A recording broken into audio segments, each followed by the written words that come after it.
Dan setiap orang, kaya atau miskin, baik atau jahat, bertemu dengan akhir yang sama.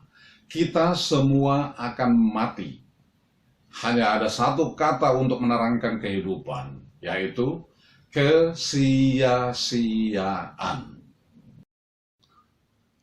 Mohon Anda like, subscribe, dan tekan tombol lonceng, kemudian share video ini melalui grup di media sosial Anda, agar semakin banyak iman yang terbarukan dan jiwa-jiwa yang terselamatkan. Salam, apa kabar kekasih Tuhan Yesus Kristus? Kiranya damai sejahtera dari Allah Bapa dan kasih setia dari Tuhan kita Yesus Kristus serta Roh-Nya yang kudus senantiasa menyertai kita semuanya. Amin. Pada episode edisi ke-40 dengan seri 3401, Bila Hidup Tampak Tidak Masuk Akal, atau When Life Seems Senseless. Sekarang kita bahas kata pengantar dari kitab Pengkhotbah, yang merupakan kitab ke-21 dari seluruh 39 kitab pada Perjanjian Lama di Alkitab. Kata pengantar ini saya kutip dari buku The Student Bible yang telah selesai saya terjemahkan ke dalam bahasa Indonesia. Pengkhotbah atau Ecclesiastes. Bila hidup tampak tidak masuk akal. Sebuah kitab untuk masa kita. Tanda kutip. Kesia-siaan belaka, kata pengkhotbah. Kesia-siaan belaka, segala sesuatu adalah sia-sia. Dari kitab Pengkhotbah pasal 1 ayat 2. Di dunia ini hanya ada dua tragedi, kata penulis Irlandia Oscar Wilde. Seorang tidak mendapatkan apa yang diinginkannya, dan orang lain mendapatkannya. Amsal paradoks ini telah sering terbukti benar. Perhatikan suatu sifat yang lebih luas daripada kehidupan dari abad ke-20. Seseorang bernama Howard Hughes. Orang terkaya di dunia. Di usia 45 tahun, Hughes menjadi salah seorang lelaki yang paling mempesona di Amerika. Dia berpacaran dengan para bintang film wanita, menerbangkan pesawat latihan yang mewah, dan bekerja secara kontrak rahasia dengan pimpinan puncak CIA atau Pusat Intelijen Amerika Serikat. Dia memiliki jaringan hotel di seluruh dunia, bahkan sebuah perusahaan penerbangan, TWA, yang membawanya berpesiar global. 20 tahun kemudian, di usia 65 tahun, Howard Hughes masih memiliki uang sekitar 2,3 miliar dolar Amerika Serikat. Tetapi orang terkaya di dunia itu telah menjadi yang paling menyedihkan. Dia tinggal di ruang-ruang kecil dan gelap di lantai paling atas salah satu hotelnya, tanpa sinar matahari dan tanpa sukacita. Dia tidak rapi. Jenggotnya yang tidak rata tumbuh panjang hingga sepinggang, dan rambutnya tergerai hingga ke punggungnya, serta kuku jarinya memanjang hingga 5 cm. Postur setinggi 139 cm yang begitu kuat itu telah menyusut sekitar 50 kg. Orang terkenal ini menghabiskan seluruh waktunya menonton film yang sama berulang-ulang hingga 150 kali.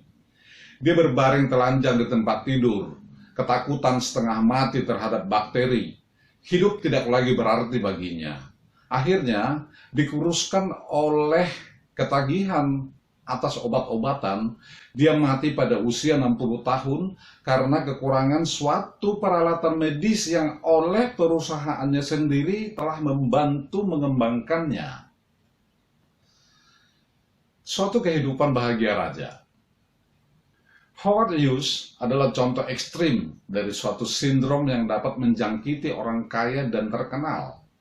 Perilakunya terhadap kehidupan sangat erat, diikuti oleh pemikiran orang sukses lainnya, seorang raja besar yang memerintah Israel lama sebelumnya. Kitab ini, Pengkhotbah, mencatat apa yang terjadi kepada orang yang memiliki segalanya itu. Penulis kitab Pengkhotbah telah merasakan hampir semua yang ditawarkan oleh kehidupan. Kekayaan, Tidak ada seorang pun yang dapat melampaui dia dalam hal kemewahan hidup. Pasal 2 ayat 4-9. Kebijaksanaan. Dia telah dikenal di seluruh dunia. Pasal 1 ayat 13-18. Kemasyuran. Dia adalah raja. Orang termasyur di zamannya. Pasal 1 ayat 12. Secara sistematis, dia menjadi contoh dari semua kekuasaan dan kemewahan kehidupan. Namun semua akhirnya mengecewakan dia. Semua terbukti kesia-siaan. Apa makna kehidupan? Dia bertanya. Anda bekerja keras, tetapi orang lainnya memperoleh penghargaan. Anda berjuang untuk menjadi baik, dan orang jahat mengambil manfaat dari Anda. Anda mengumpulkan uang, dan itu pergi ke ahli waris yang manja. Anda mencari kesenangan, tetapi membuat Anda menjadi jerak. Dan setiap orang, kaya atau miskin, baik atau jahat, bertemu dengan akhir yang sama. Kita semua akan mati. Hanya ada satu kata untuk menerangkan kehidupan, yaitu kesia-siaan. Kehidupan di bawah matahari. Kitab Pengkhotbah mendobrak suatu tanggapan baik pada usia kita.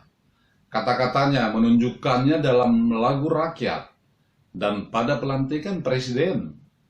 Tidak ada generasi yang melihat kemajuan seperti itu, dan bahkan keputusasaan seperti itu. Apa sebenarnya tujuan kehidupan ini? Apakah terdapat pengertian yang utama? Apakah semuanya ada di sana?